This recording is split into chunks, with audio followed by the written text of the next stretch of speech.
আপনারা দীর্ঘ সময় খুব মনোযোগের সাথে চমৎকার আলোচনা শুনছিলেন। আমার স্নেহের মাওলানা মাসুম বিল্লাহ ইমদাদির জবান থেকে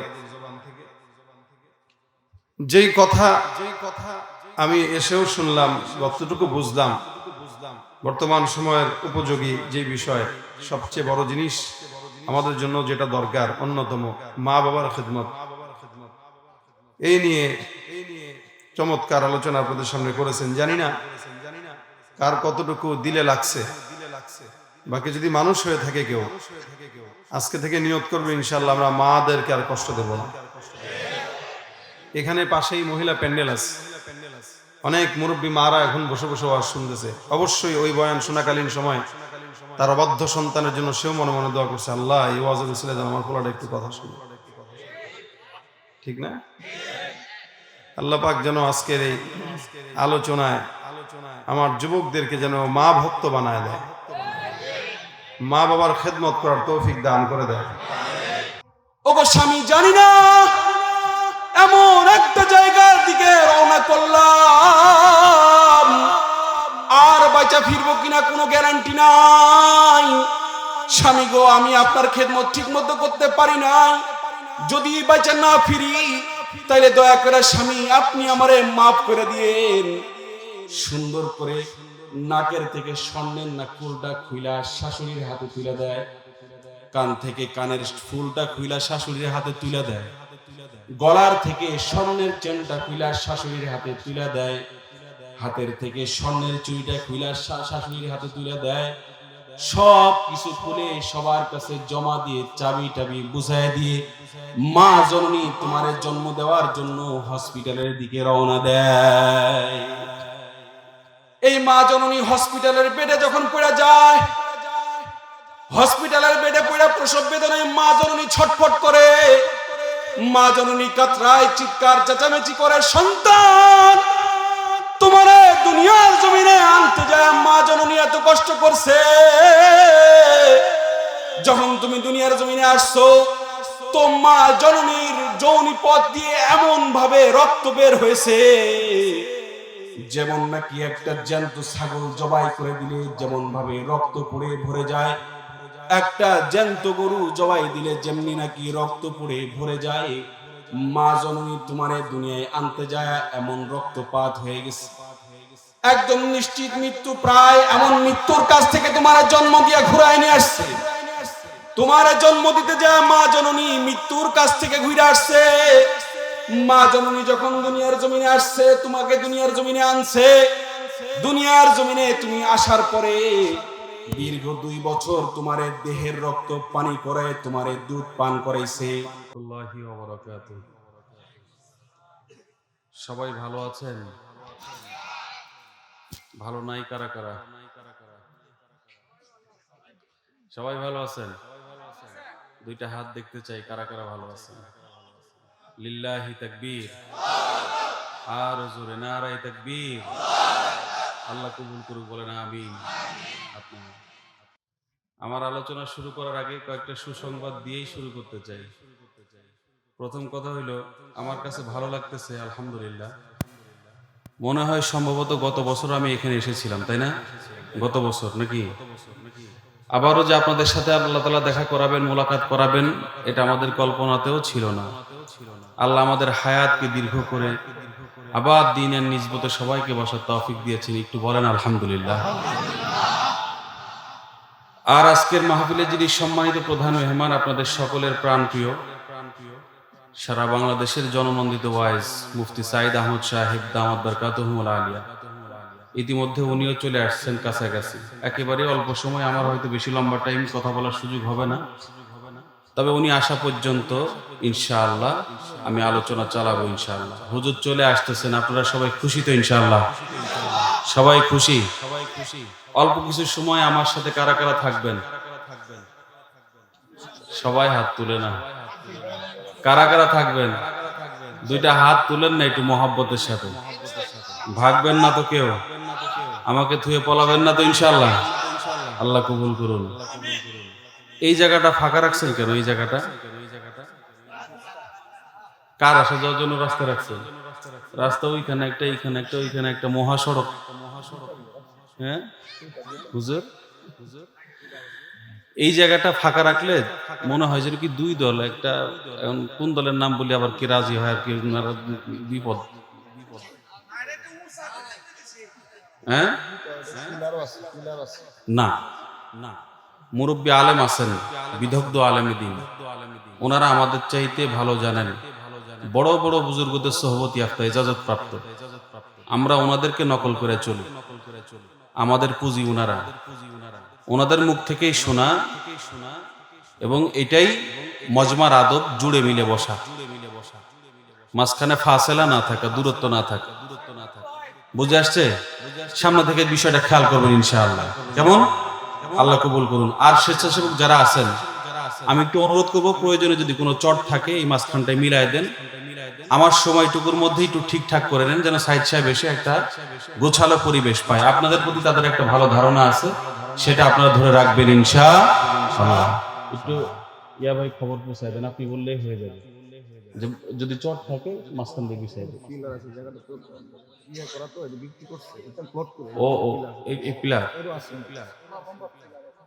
ওহো, যাক, যা হয়েছে বাস আল্লাহর পক্ষ থেকে। আল্লাহ আমাদের এই আশা বাসা কবুল করে বলেন আমিন। তাইলে আমার কথা শেষ, আলোচনা শুরু করব অল্প সময়। বুঝতে পারছেন, হুজুর চলে আসবেন ইনশাআল্লাহ, অল্প কিছু সময় আলোচনা হবে।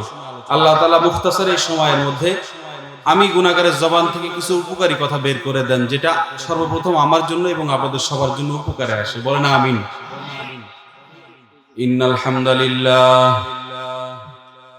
নাহমাদুহু ওয়া নাস্তাঈনুহু ওয়া নাস্তাগফিরুহু ওয়া নু'মিনু বিহি ওয়া নাতাওয়াক্কালু আলাইহি ওয়া নাউযু বিল্লাহি মিন শুরুরি আনফুসিনা ওয়া মিন সাইয়্যাতি আ'মালিনা।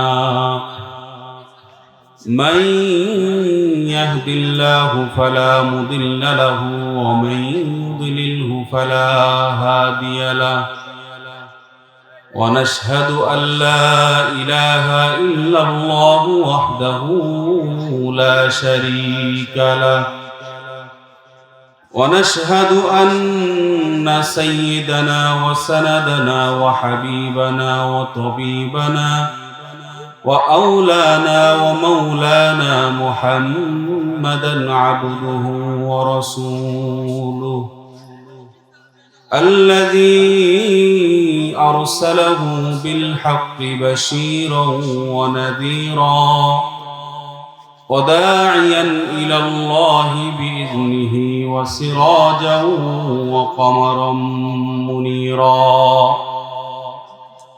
أما بعد فأعوذ بالله من الشيطان الرجيم.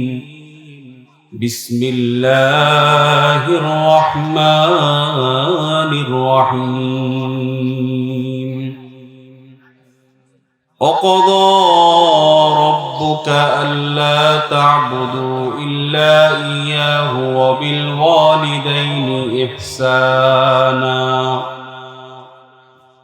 وقال النبي صلى الله عليه وسلم الجنة تحت أقدام الأمهات أو كما قال عليه الصلاة والسلام.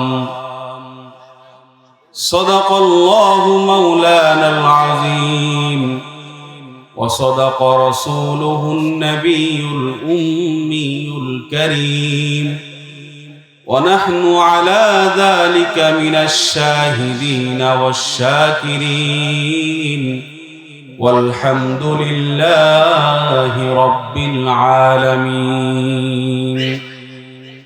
وقال تعالى في شان حبيبه إن الله وملائكته يصلون على النبي يا أيها الذين آمنوا صلوا عليه وسلموا تسليما. সকলেই জবান খুলে মুহাব্বতে ভক্তি ভরে দুরূদ ইব্রাহিম পড়ি। আল্লাহুম্মা সাল্লি আলা মুহাম্মাদিন ওয়া আলা আলি মুহাম্মাদ কামা সাল্লাইতা আলা ইব্রাহিম ওয়া আলা আলি ইব্রাহিম ইন্নাকা হামিদুম মাজিদ। اللهم بارك على محمد وعلى آل محمد كما باركت على إبراهيم وعلى آل إبراهيم إنك حميد مجيد। رہے میرے مسکن رہے میرے مسکن حوالی کعبہ بنے میرے مدفن دیار مدینہ بلغ العلا بکمالہ کشف الدجى بجماله حسنت جميع خصاله صلوا عليه وآله। আলহামদুলিল্লাহ,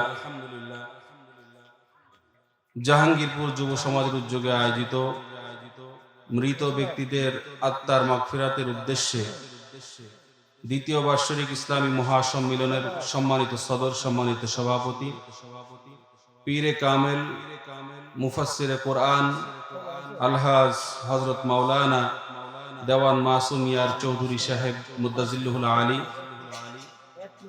সহ আজকের মাহফিলের প্রধান অতিথি কাবেলে ইহতারাম হযরত মাওলানা মুফতি সাঈদ আহমদ সাহেব, জাতীয় শিশু কিশোর সাংস্কৃতিক সংগঠন কলরবের সম্মানিত পরিচালক সহ আজকের মাহফিলের সমস্ত দাওয়াতি মেহমান, স্টেজে বসা মুআজ্জাজ মুকাররম হযরত উলামা ইকরাম, আমার সামনে বসা বিভিন্ন এরিয়া হতে সমগত সমবেত দিন প্রিয় ইসলাম প্রিয় ভাই ও বাবাজিরা, পর্দার অন্তরালে অবস্থানরত মা ও বোনেরা, রব্বে করিমের দরবারে আলিশানে লক্ষ কোটি শুকরিয়া যে মহান মালিক আমাকে আপনাকে অত্যন্ত দয়া করে, মায়া করে, মোহাব্বত করে, ভালোবেসে সমস্ত গুনাহ থেকে মুক্ত করে রহমতি বরকতি জান্নাতি সামিয়ানার নিচে বসে দ্বীনের নিসবতে কোরআন ও হাদিসের আলোকে উলামা হযরতদের জবান থেকে কিছু কথা শোনার এবং বলার তৌফিক দিয়েছেন। এজন্য আমরা সকলে মিলে মালিককে খুশি করার জন্য অন্তরের গভীর থেকে ভালোবাসা ঢেলে দিয়ে উঁচু আওয়াজে ডানে বামে সামনে পিছনে সবাই মিলে কালিমাতুশ শুকর আদায় করি, পড়ি আলহামদুলিল্লাহ। সবাই মিলে জবানটা খুলে বলেন আলহামদুলিল্লাহ। মাহফিলে আসতে পারছেন, এতে কি খুশি না বেজার? খুশি সবাই। খুশির আওয়াজ গতবারও বলছিলাম, আওয়াজ কম হয় না বেশি হয়? খুশি হলে মানুষ আওয়াজ বেশি দেয় না কম দেয়? দেখেন না, পছন্দের ক্রিকেটার যখন ছক্কা মারে আর একে ছয় ছয়, দুই চারজন পুরো এলাকা গরম করে ফেলে, ঠিক না? পছন্দের প্লেয়ার যদি গোল দেয় রাত 2টা 3টা 4টা মাহফিল করে এলাকায় ফিরি, যখন দেখি এই মোড়ের মধ্যে 2-4 জন বসে বসে খেলা দেখতেছে, গোল দিলে গোল করে এমন জোরে চিৎকার মারে এলাকার লোকজনের ঘুম টুম হারাম করে ফেলে। আপনার ওই 2-4টা এই কমজোর ইমানদার যেগুলো তাদের পছন্দের প্লেয়ারের খেলায় ছক্কা আর গোলের কারণে চিৎকার দেয়, তাদের আওয়াজের চাইতে কি আমাদের আওয়াজ জোর হবে, কম হবে না বেশি হবে? আমরা কি সবাই ইমানদার? সবাই ইমানদার কিনা? ইমানদার কারা কারা হাত তুলেন, হাত তুলেন। সবাই ইমানদার? সবাই মিলে জবান খুলে বলেন লিল্লাহি তাকবীর, আর জোরে বলেন নারায়ে তাকবীর। কোরআন সুন্নাহর আলো, ইসলামের শত্রুরা, লিল্লাহি তাকবীর। জবান খুলে বলেন আল্লাহু আকবার, আলহামদুলিল্লাহ, লা ইলাহা ইল্লাল্লাহ। আওয়াজ থাকবে তো ইনশাআল্লাহ? আওয়াজ যদি ধরে রাখতে পারেন ইমানের পাওয়ার।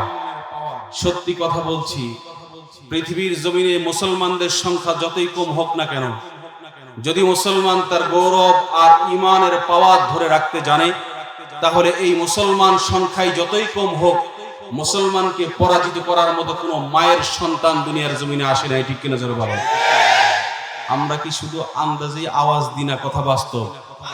আমাদের ইতিহাস আপনারা জানেন তো ইনশাআল্লাহ। আমার আপনার ইতিহাস স্বর্ণের অক্ষরে ইতিহাসের পাতায় লিখিত আছে। ঠিক কিনা বলেন? আমরা ফাঁকা আওয়াজ দিয়ে মাঠ গরম করি না। ঠিক কিনা জোরে বলেন? মুসলমানের ইতিহাস তো গৌরবগাথা ইতিহাস। বদরের যুদ্ধের দিকে তাকান, মাত্র 313 জন। কয়জন? কিন্তু ইমানের পাওয়ারটা ছিল বড় দামি। মাত্র 313 জন, ক্ষুধার্ত, অস্ত্র নাই, জীর্ণ শীর্ণ হালত। এই হালতের মধ্যে মোকাবেলায় দাঁড়িয়ে গেছে কাফের মুশরিকরা 1000-এর সংখ্যা, অস্ত্রে শস্ত্রে সুসজ্জিত। কিন্তু মুসলমানদের মোকাবেলায় যখন দাঁড়িয়ে গেল, মুসলমান মাত্র লাঠি সুঠা নিয়ে ময়দানে অবতীর্ণ হয়েছে। নারায়ে তাকবীর, আল্লাহু আকবারে ধ্বনি দিয়ে যখন ময়দানে নেমেছে, তো কাফের মুশরিকরা ময়দান থেকে লেজ গুটিয়ে পালাতে বাধ্য হয়েছে। লেজ গুটিয়ে পালাতে বাধ্য হয়েছে। ঠিক কিনা জোরে বলে?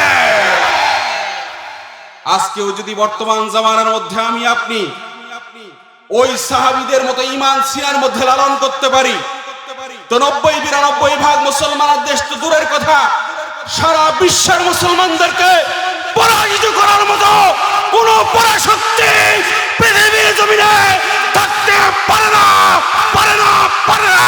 ঠিক কিনা জোরে বলে?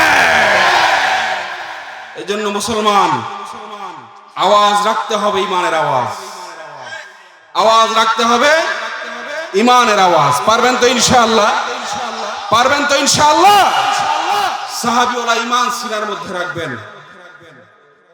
সাহাবীওয়ালা ঈমান সিনার মধ্যে রাখবেন, তো দেখবেন ইনশাআল্লাহ জামানা যতই খারাপ হোক না কেন, সময় যতই কঠিন হোক না কেন, আপনার পরাজয় কোনোদিন আসবে না আল্লাহর রহমতে। ঠিক কিনা জোরে বলেন?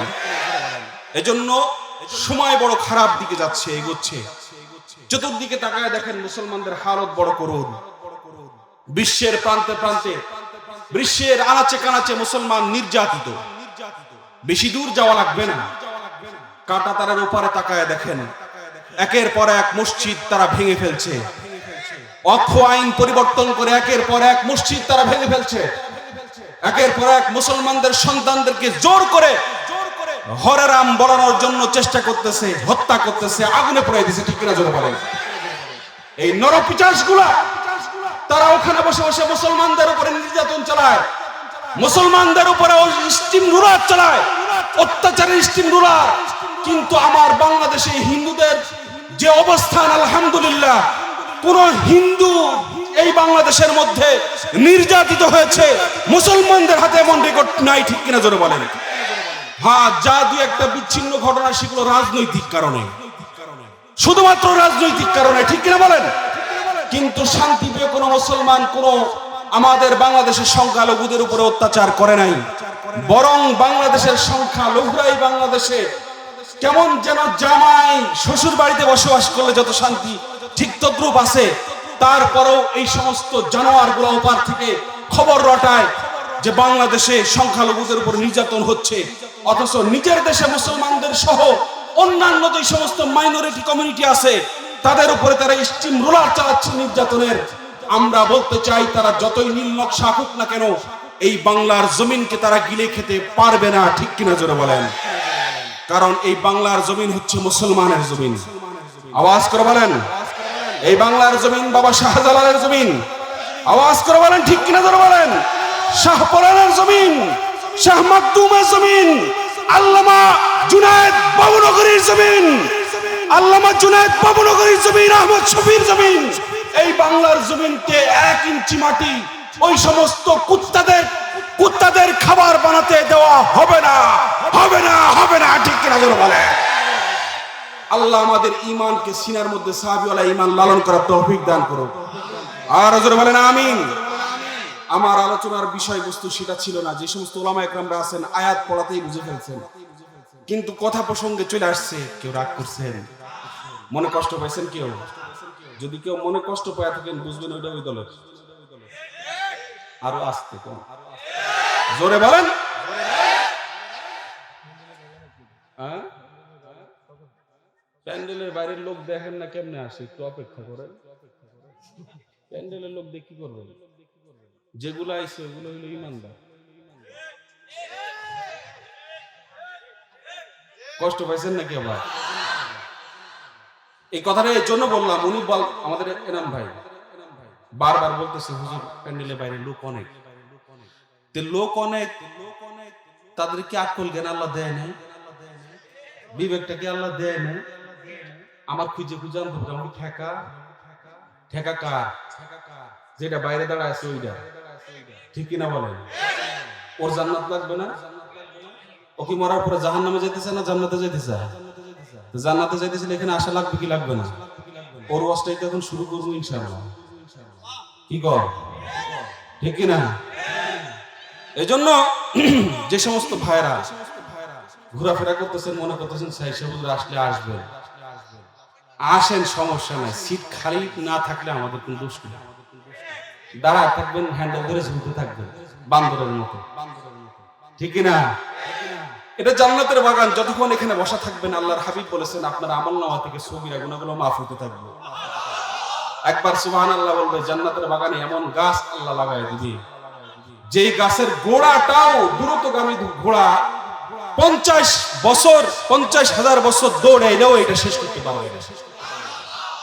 এই জন্য এখানে যতক্ষণ বসে থাকবে সওয়াব। আল্লাহর হাবিব বলেছেন, যেখানে দ্বীনের হাফলা হয়, দ্বীনের তালিম তাআল্লুম হয়, দর্স তাদরিস হয়, মাজমা হয়, ওইখানে যতক্ষণ পর্যন্ত মাজমা চলে ততক্ষণ পর্যন্ত আল্লাহ পাক রব্বুল আলামিনের হাবিব বলেন, হাফফাত আলাইহিমুল মালায়েকা, সমস্ত রহমতের ফেরেশতা দিয়ে বেষ্টন করে নেয়। নাযালাত আলাইহিমুস সাকিনা, আসমান থেকে আল্লাহ পাক রব্বুল আলামিন মুষলধারে রহমত বর্ষণ করতে থাকে। এজন্য আসলে লস না লাভ। এই মাহফিল কি আগামীকাল থাকবে? আরো 1 বছর অপেক্ষা করা লাগবে, ঠিক কিনা বলেন? কপাল পোড়া, কানে আওয়াজ যাওয়ার পরেও আসে না। আল্লাহ তুমি তাদেরকে তৌফিক দান করো। আল্লাহ যে সমস্ত ভাইরা বাইরে দাঁড়ায় আছে, বুঝতেছে না, তাদেরকে আসার তৌফিক দান করো। জোরে বলেন আমিন। আল্লাহ কবুল করুন।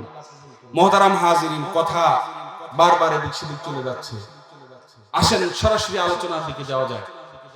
আমি আপনাদের সম্মুখে কালামুল্লাহ থেকে অত্যন্ত প্রসিদ্ধ একটি আয়াত তেলাওয়াত করেছি।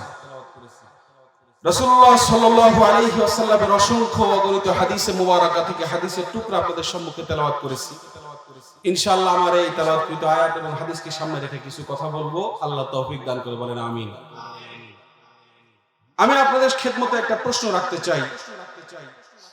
বর্তমান সমাজে আমরা এমন একটা সমাজের মধ্যে বসবাস করতেছি, যেই সমাজের মধ্যে সন্তানরা তাদের মা বাবাকে বৃদ্ধাশ্রমে পাঠায়, আছে না নাই? জোরে বলেন, আছে না নাই? সন্তানরা মা বাবাকে বৃদ্ধাশ্রমে পাঠায়, অর্থাৎ সন্তানের কাছে মা বাবা বোঝা হয়ে গেছে, মা বাবাকে আর বহন করতে পারে না। কোটি কোটি টাকা আছে, বিশাল বিশাল ফ্ল্যাটের মালিক, অনেক বড় বড় অট্টালিকার বিল্ডিং এর মালিক, কিন্তু মা বাবার জন্য একটা রুম ওর ওই কপাল পোড়ার ঘরে হয় না। মা বাবাকে পাঠায় দেয় বৃদ্ধাশ্রমে। এমন একটা সময় চলতেছে, যেই সময়ের মধ্যে সরকারি তহবিল ব্যয় করে বৃদ্ধাশ্রম বানানো হয়, এমন একটা সময় বর্তমান বিশ্বের মধ্যে চলতেছে। শুধু তাই না, এই যে আমাদের বাংলাদেশ 90% মুসলমান বলে আমরা দাবি করি, এই মুসলমানের বাংলাদেশের মধ্যেও কথা দুঃখজনক হলেও সত্য, ঢাকা শহরে যায় দেখেন, বিভিন্ন জেলা শহরে যেয়ে দেখেন, শত শত বৃদ্ধাশ্রম তৈরি হয়ে গেছে। কথা বলেন না কেন? ঘর থেকে শান্তি উঠে গেছে, ঘর থেকে মায়া মহাব্বত ভালোবাসা মমতা দূর হয়ে গেছে।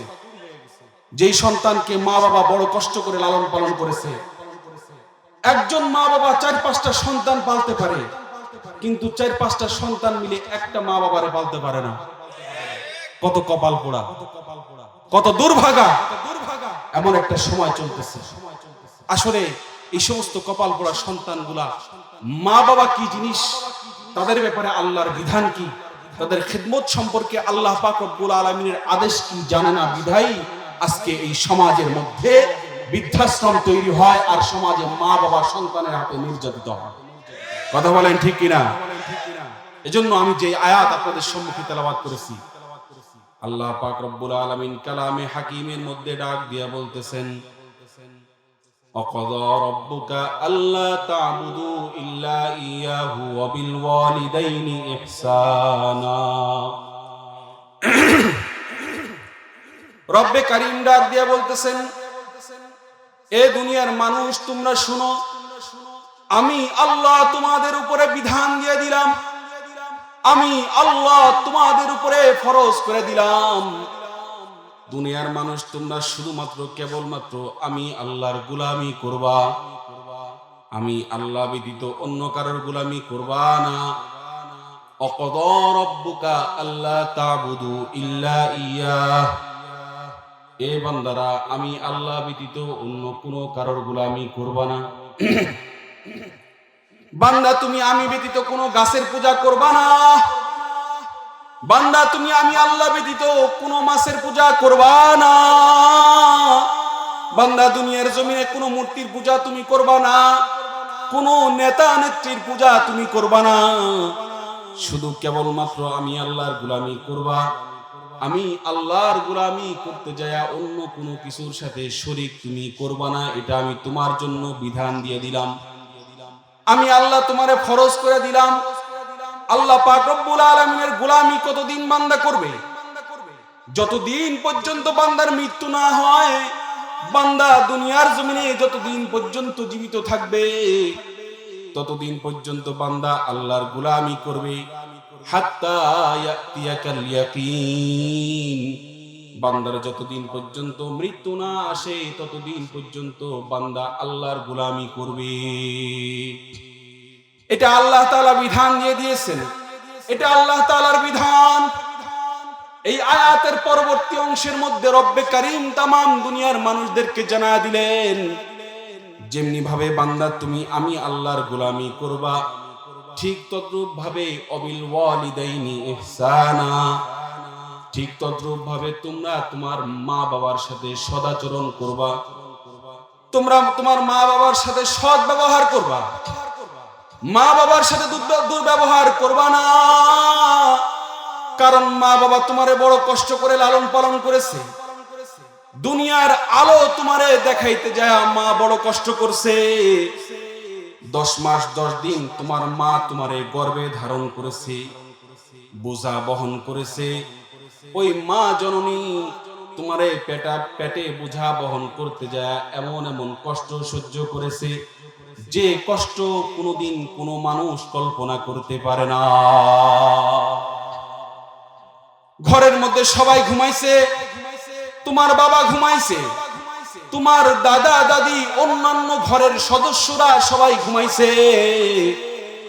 গভীর রজনীতে মা যখন বালিশের সাথে মাথা ঠেকায়া ঘুমানোর জন্য গেছে, এমন সময় পেটের মধ্যে থেকে মায়ের কলিজায় তুমি এমন জোরে লাথি দিয়েছো, ওই লাথির সঙ্গে সঙ্গে মা জননী উঠে বসে পড়ছে, আর ঘুমাইতে পারে নাই। মা জননী সারা রাত তোমার জন্য ঘুমাইতে পারে নাই, শুইতে পারে নাই। মা জননী সারা রাত বসে থাকছে, মা জননী তোমার পেটে বোঝা বহন করেছে। এই মা জননী যখন তুমি দুনিয়ার জমিনে আসবে, তখন মা জননী দুনিয়াতে তোমারে ভূমিষ্ঠ করতে যায় একদম মৃত্যুর কাছ থেকে ঘুরে আসছে। যখন মা জননী সবার কাছ থেকে বিদায় নেয়, স্বামীর হাতটা ধইরা বলে, স্বামী গো, আপনার সংসারে আসছিলাম, আপনার খেদমত করতে পারি নাই, আপনার ঠিকমতো খেদমত করতে পারে নাই স্বামী। মা জননীর কষ্ট, ত্যাগ আর তিতিক্ষা অনেক বেশি। এই বাবা তোমারে দুনিয়ার জমিনে পালন করতে যে সমস্ত কষ্ট দুঃখগুলো সহ্য করেছে, বাবা রোদে পুড়ে বৃষ্টিতে ভিজে উপার্জন করেছে, তোমার মুখে খাবার উঠাইছে। এই বাবা তোমার মুখে খাবার উঠাইতে যায় রাস্তার মধ্যে কঠোর পরিশ্রম করেছে, ক্ষেতের মধ্যে কঠোর পরিশ্রম করেছে। সূর্যের আলোতে বাবা নিজে তিলে তিলে পুড়ে পুড়ে অঙ্গার হয়েছে। মাথার ঘাম পায়ে ফেলে বাবা টাকা উপার্জন করে তোমার মুখে খাবার দিয়েছে। এই বাবা তোমার নতুন জুতা কিনে দিয়েছি ঈদের সময়, তুমি নতুন জুতা পাইলে খুশি হও। বাবার ছেঁড়া জুতা থাকা সত্ত্বেও তোমারে খুশি করার জন্য ঈদের চাঁদে তোমারে নতুন জুতা কিনে দিয়েছে। বাবা তোমারে নতুন পোশাক কিনে দিয়েছে, তোমারে নতুন জুতা নতুন পোশাক পরে বাবা নিজে ঈদগাহে ছেঁড়া জামা আর ছেঁড়া জুতা পরে ঈদগাহে গেছে, ঠিক কিনা বলেন? এই মা বাবার ত্যাগ আর তিতিক্ষা অনেক বিশাল, এই মা বাবার কুরবানি অনেক বেশি, সন্তানের প্রতি মা বাবার ইহসান অনেক বিশাল। এজন্য আল্লাহ তাআলা বিধান দিয়ে দিয়েছেন, বান্দারে দুনিয়ার জমিনে যেমনে নাকি মৃত্যু পর্যন্ত তুমি আমি আল্লাহর গোলামি করবা, ঠিক তদ্রূপ ভাবে তোমার মৃত্যু পর্যন্ত তুমি তোমার মা বাবার খেদমত করবা, মা বাবার সাথে সদাচরণ করবা, মা বাবার সাথে উফ শব্দটাও করবা না, মা বাবার সাথে নরম নরম কথা বলবা। ফালা তাকুল্লাহুমা উফিন ওয়ালা তানহারহুমা ওয়া কুল্লাহুমা কওলান কারীমা। আল্লাহ পাক রব্বুল আলামিন জানাই দিবেন, এই মা বাবার মনে কষ্ট দেওয়া যাবে না, মা বাবার সাথে উচ্চবাচ্য করা যাবে না, মা বাবার মনে মা বাবার দিলের মধ্যে দুঃখ পর্যন্ত যেমন নাকি মৃত্যু পর্যন্ত আল্লাহর গোলামি করবে, ঠিক তদ্রূপ মৃত্যু পর্যন্ত মা বাবার খেদমত করবে। এ মুসলমান, যদি কোনো সন্তানের প্রতি মা বাবা সন্তুষ্ট হয়ে যায় তো আরশের মালিক আল্লাহ ওই সন্তানের উপরে খুশি হয়ে যায়। আর যদি কোনো সন্তানের উপরে আরশের মালিক আল্লাহ, আর যদি কোনো সন্তানের উপরে মা বাবা নারাজ হয়ে যায় তো আরশের মালিক আল্লাহ ওই সন্তানের উপরে নারাজ হয়ে যায়। এজন্যই তো হাবিবে কিবরিয়া মুহাম্মাদুর রাসূলুল্লাহ সাল্লাল্লাহু আলাইহি ওয়াসাল্লাম সরকারে দো জাহাঁ হাদিস শরীফের মধ্যে ইরশাদ করেছেন, রিদর রব্বি বিরিদল ওয়ালিদাইন। নবী আমার ডাক দিয়া বলে, মা বাবার সন্তুষ্টি হইল আল্লাহর সন্তুষ্টি। আল্লাহু আকবার বলেন। যদি কোনো সন্তানের উপরে মা বাবা রাজি হয় তাহলে ওই সন্তানের উপরে আসমানের মালিক আল্লাহও রাজি হয়। আর যদি কোনো মা বাবা সন্তানের উপরে নারাজ হয় তাহলে আসমানের মালিক আল্লাহ ওই সন্তানের উপরে নারাজ হয়ে যায়। এজন্য মুসলমান, যদি আপনি জান্নাত লাভ করতে চান, অনেক দূরে যাওয়া লাগবে না, আপনার ঘরে আল্লাহ তাআলা জান্নাত দিয়ে রাখছেন। আল্লাহর হাবিব ঘোষণা করেছেন, আল জান্নাতু তাহতা আকদামিল উম্মাহাত।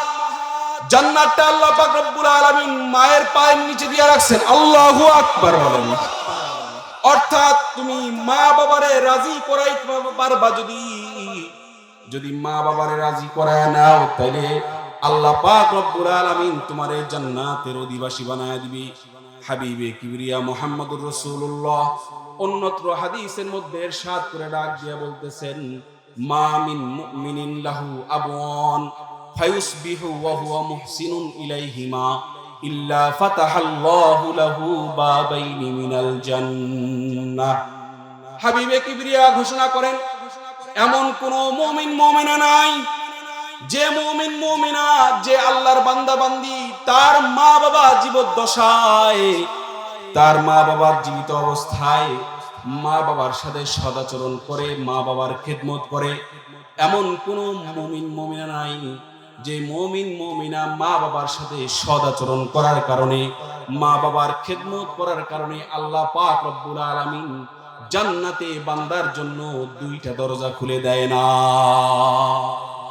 অর্থাৎ যেই বান্দা বান্দি, যেই মুমিন মুমিনা তার মা বাবার খেদমত করবে, মা বাবার সাথে সৎ ব্যবহার করবে, ময়দানে মাহশারে আল্লাহ পাক রব্বুল আলামিনের কাঠগড়ায় যখন বান্দার রায় হয়ে যাবে, জান্নাতি বান্দা হিসেবে বিবেচিত হয়ে যাবে। আল্লাহর হাবিব বলেন, বান্দা যখন জান্নাত লাভ করবে, এই মা বাবার খেদমত করনেওয়ালা বান্দা বান্দীদের জন্য আল্লাহ তাআলা সম্মান বাড়ায়া জান্নাতের দুইটা দরজা খুলে দিবে। বান্দা জান্নাতের দুইটা দরজার যে কোনো একটা দিয়ে জান্নাতে প্রবেশ করতে পারবে। এজন্য মা বাবার খেদমত করতে হবে, মা বাবার সাথে খারাপ আচরণ করা যাবে না। মা বাবার খেদমতের অনেক দাম। যদি কোনো বান্দা মা বাবার খেদমত করে, যেমন নাকি আখিরাতে বান্দার সম্মান বেড়ে যায়, দুনিয়াতে ওই বান্দার সম্মান আল্লাহ বাড়ায় দেয়। যেমন নাকি ওয়াইসাল করনি নবীর খাঁটি আশিক একজন গোলাম ছিলেন। আল্লাহর হাবিবের কাছে আরজি পেশ করেছেন, ওগো আল্লাহর রাসূল, আমি আপনার সঙ্গে জিহাদে যাইতে চাই। আল্লাহর হাবিব জিজ্ঞাসা করে, তোমার মা যেহেতু অসুস্থ, তোমার জিহাদে যাওয়ার দরকার নাই, তুমি তোমার মায়ের খেদমত করো, তোমার জন্য এটাই আমার ওসিয়ত। আল্লাহর হাবিবের নির্দেশ পাওয়ার পরে ওয়াইসাল করনি আর আল্লাহর রাসূলের সাক্ষাতে আসে না, জিহাদে অংশগ্রহণ করে না, মা বাবার খেদমত করে। মা বাবার খেদমতেই তার জীবনটাকে অতিবাহিত করা শুরু করে দিছে। আল্লাহর পয়গম্বর মৃত্যু শয্যায় যখন শায়িত, হযরতে আলীকে ডাক দিয়ে বলতেছে, ওগো আলী, আমার ইন্তেকাল হয়ে যাবে, কিন্তু আমার সঙ্গে সাক্ষাৎ করার জন্য আমার একটা আশিক ছিল, পাগল ছিল, আমার ওয়াইসাল করনি আমার রওজার পাশে আইসা দাঁড়াবে। ওগো ওমর, তুমি সুন্দর করে এই যে আমার গায়ের জুব্বাটা তোমার কাছে দিয়ে গেলাম, আমার আশিক ওয়াইসাল করনি যখন আসবে, তুমি আমার পক্ষ থেকে ওয়াইসাল করনিকে আমার গায়ের জুব্বাটা তারে হাদিয়া দিয়ে দিবা। আর তুমি ওমর তার কাছে দোয়া চাইবা, তার কাছে তোমার জন্য দোয়া চাইবা, এবং সমস্ত উম্মতে মুসলিমার জন্য দোয়া চাইবা। কারণ ওয়াইসাল করনি এমন একজন আশিক, ওয়াইসাল করনি খাঁটি এমন একজন গোলাম, যে ওয়াইসাল করনি মায়ের খেদমত কইরা আল্লাহ তারে এমন মর্যাদা দান করছে, আল্লাহ তারে মুস্তাজাবুদ দাওয়া বানায় দিছে। আল্লাহ তাআলা মায়ের খেদমত করার কারণে সম্মান দান করে তারে মুস্তাজাবুদ দাওয়া বানায় দিছে। ও যা দোয়া করে আল্লাহ পাক রব্বুল আলামিন ওর সমস্ত নেক দোয়া কবুল করে নেয়। মায়ের খেদমতের কারণে আল্লাহ তাআলা ওয়াইসাল করনির সম্মান বাড়ায় দিয়েছেন। আল্লাহু আকবার বলেন। এজন্য মায়ের খেদমত করার দরকার আছে না নাই? এ মুসলমান, খুব সাবধান। যারা বিবির কথা শুনে মায়ের সাথে খারাপ আচরণ করেন, যারা বিবির কথা শুনে মা বাবারে ঘর থেকে বের করে দেন, আপনাদের ব্যাপারে হাদিসের মধ্যে ভয়ঙ্কর ঘটনা আল্লাহর রাসূল থেকে বর্ণিত আছে। হযরত আনাস ইবনে মালিক থেকে বর্ণিত, তিনি বর্ণনা করেন, একবার আলকামা নামে একজন সাহাবী ছিল, সে বড় ইবাদত গুজার সাহাবী। আলকামা বড় ইবাদত গুজার সাহাবী ছিল। আলকামা অনেক সুন্দর নামাজ আদায় করত, হজ করত, যাকাত দিত, নেক আমল আলকামার বড় ভালো ছিল। কিন্তু হঠাৎ করে আলকামা অসুস্থ হয়ে গেল। আলকামার অসুস্থতার কারণে আলকামার স্ত্রী আল্লাহর পয়গম্বরের দরবারে খবর পাঠায় দিলেন, ওগো আল্লাহর রাসূল, আপনার প্রিয় সাহাবী আলকামা অসুস্থ, অবস্থা ভালো না। সংবাদ পাওয়ার পরে হযরত রাসূল করিম সাল্লাল্লাহু আলাইহি ওয়াসাল্লাম উপস্থিত সাহাবীদের মধ্যে হযরতে বিলাল, হযরতে আলী এবং হযরতে আম্মার রাদিয়াল্লাহু তাআলা আনহুকে অর্ডার দিয়ে দিলেন, যাও তোমরা সুন্দর করে আলকামার হালত দেখাইসা আমার কাছে বর্ণনা করো। রাসূলের আদেশ পাওয়ার পরে তিনজন সাহাবী সুন্দর করে আলকামার ঘরের দিকে রওনা। যা দেখে আলকামার মুমূর্ষ অবস্থা শুরু হয়ে গেছে। আলকামার হালত বড় খারাপ, আলকামার পরিস্থিতি বড় খারাপ।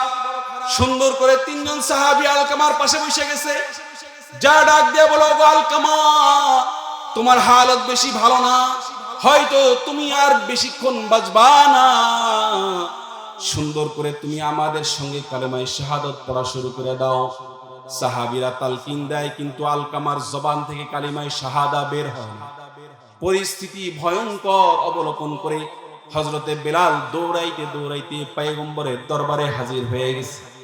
ডাক দিয়া বলে, আসসালাতু ওয়াসসালামু আলাইকা ইয়া রাসূলুল্লাহ, আসসালাতু ওয়াসসালামু আলাইকা ইয়া হাবিবাল্লাহ, আসসালাতু আসসালামু আলাইকা ইয়া রাহমাতাল লিল আলামিন।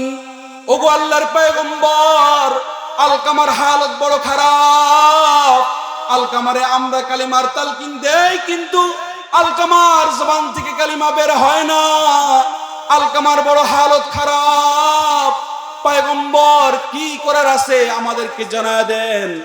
আল্লাহর রাসূল সুন্দর করে জিজ্ঞাসা করে ডাক দিয়া বলে, বলো তো দেখি আলকামার ঘরে কে জীবিত আছে?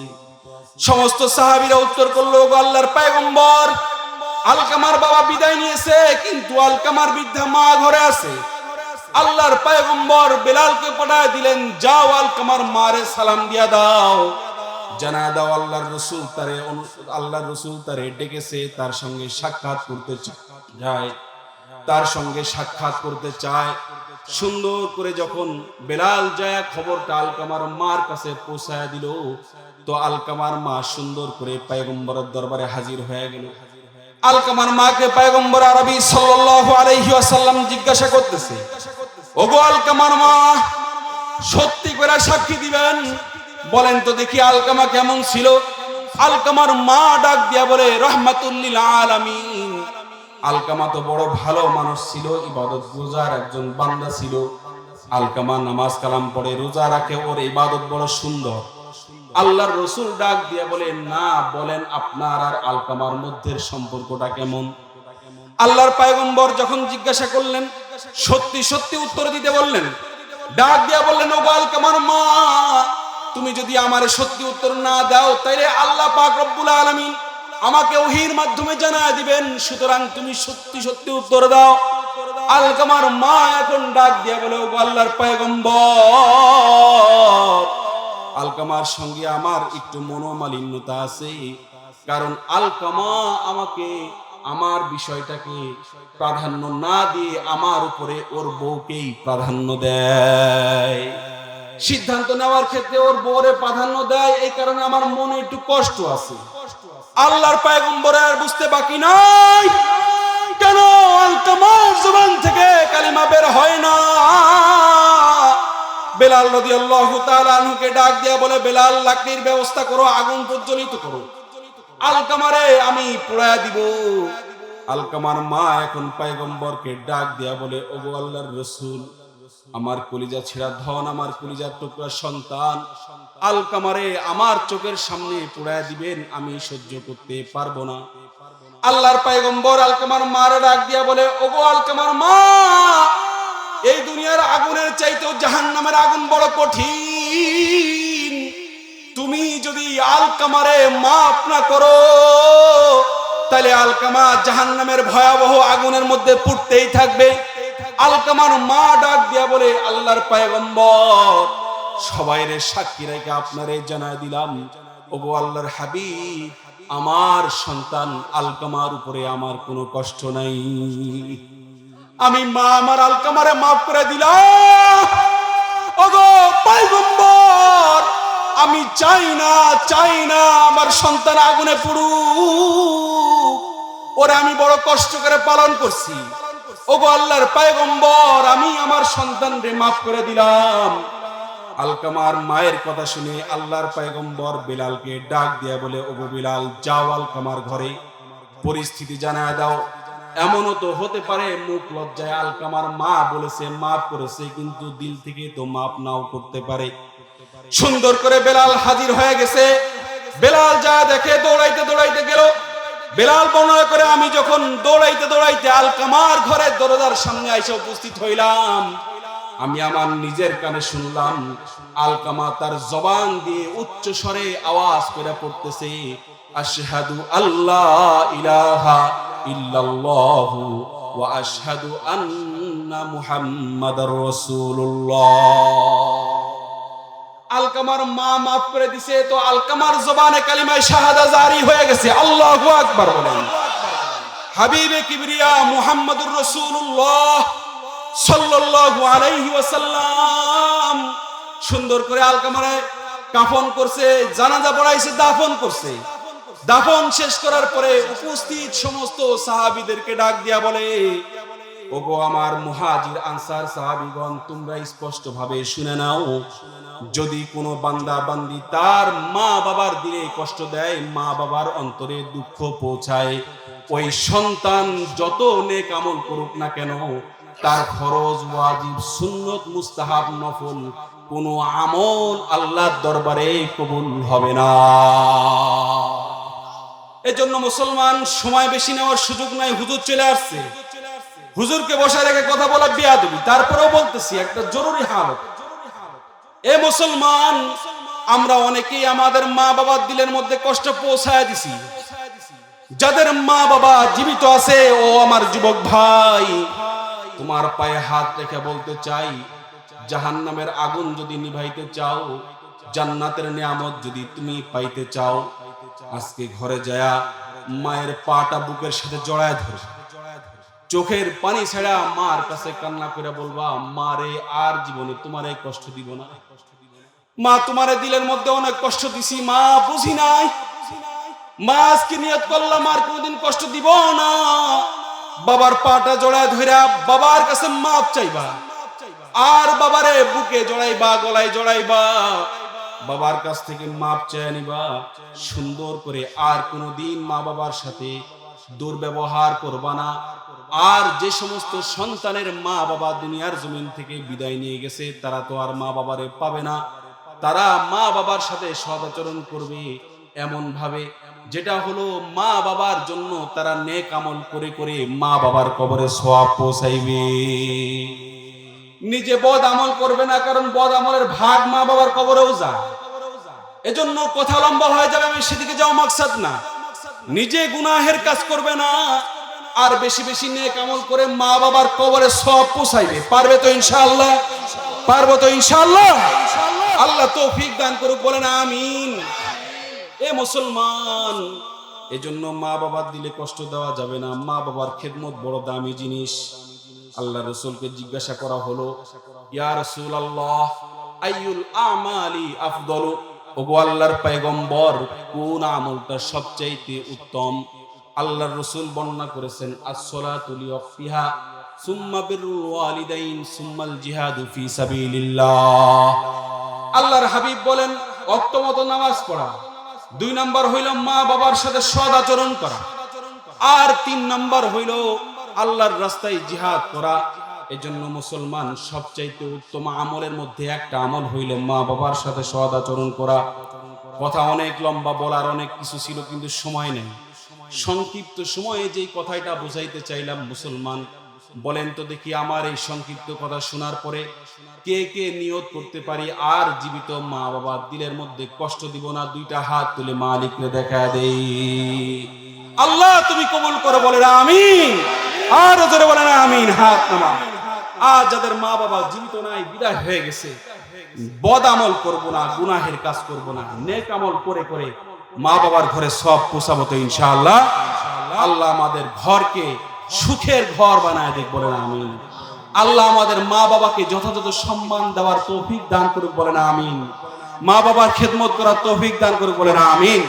ভাঙাচোরা যে কথাগুলো বললাম, অল্প কথার মধ্যে আল্লাহ বারাকা দিয়ে আমাদের হেদায়েতের জরিয়া হিসেবে কবুল করুক, বলেন আমিন। মোহতারাম হাজিরিন, সম্মানিত রাহবার, আমি যাকে অনুসরণ করি, আমি যার পরামর্শ নিয়ে চলি, আমার বড় ভাই হযরত মাওলানা মুফতি সাঈদ আহমদ সাহেব দামাত বারকাতুহুল আলিয়া হুজুর চলে আসছেন। হুজুরকে বসায় কথা বলাটাও বেয়াদবি, কিন্তু আমি হুজুরের কাছ থেকে ক্ষমা চাইনি। আপনাদের কাছেও যদি কষ্ট দিয়ে থাকি, তো কষ্ট রাখেন নাই তো ইনশাআল্লাহ? কষ্ট কি আছে আমার উপরে? নাই তো ইনশাআল্লাহ? আমার ভাইরা, হুজুর চলে আসছেন, বসায় রেখে কথা বলছি ইনশাআল্লাহ। দীর্ঘক্ষণ ইনশাআল্লাহ আপনার বয়ান শুনছেন, এখন শুনবেন হুজুরের জবান থেকে মন ভরে ইনশাআল্লাহ। শুনবেন তো ইনশাআল্লাহ? বয়ানও শুনবেন। আমি হুজুরকে অনুরোধ করবো মাঝে মাঝে ইনশাআল্লাহ 2-1টা গজলও শোনাই দিতে। আওয়াজ হয় না, আরো জোরে। হুজুরকে একটু বরণ করে নিতে পারবো তো ইনশাআল্লাহ? লিল্লাহি তাকবীর। আরো জোরে নারায়ে তাকবীর। মুফতি সাঈদ আহমদ সাহেব হুজুরের আগমন মাহফিল ইন্তেজামিয়া কমিটির পক্ষ থেকে, এলাকাবাসীর পক্ষ থেকে, যুব সমাজের পক্ষ থেকে, ওলামা তলাবার পক্ষ থেকে আল কোরআনের আলো, কোরআন সুন্নাহর আলো, ইসলামের শত্রুরা নারে তাকবীর, আমার জন্য দোয়া করবেন, হুজুরের জন্য দোয়া করবেন। এই সমস্ত হকের কণ্ঠগুলো বাংলার জমিনে দরকার আছে না নাই? ওনারা আছে বিধায় বাতিল মাথা তুলে দাঁড়ানোর দুঃসাহস করে না, ঠিকই না বলেন? এজন্য বাতিলকে রুখবার জন্য এই সমস্ত হকের ঝান্ডাবাহী বজ্রকণ্ঠী বিপ্লবী কণ্ঠীদের দরকার আছে না নাই? আল্লাহ তাআলা কণ্ঠ এবং স্বাস্থ্যকে সুস্থ রেখে হায়াতের শেষ পর্যন্ত হক ও হক্কানিয়াতের দাওয়াত বিশ্বের আনাচে কানাচে পৌঁছে দেওয়ার তৌফিক আল্লাহ দান করে। হুজুরকে বলেন আমিন। আমার তৌফিক ইল্লা বিল্লাহ। আসসালামু আলাইকুম ওয়া রাহমাতুল্লাহি ওয়া বারাকাতুহু। Presents by Kuakata media centre. হক্কানি আলেমদের নিত্য নতুন ভিডিও পেতে আমাদের চ্যানেলটি সাবস্ক্রাইব করুন। কুয়াকাটা মিডিয়া সেন্টার, ইসলামিক বিনোদনের বিশ্বস্ত সঙ্গী।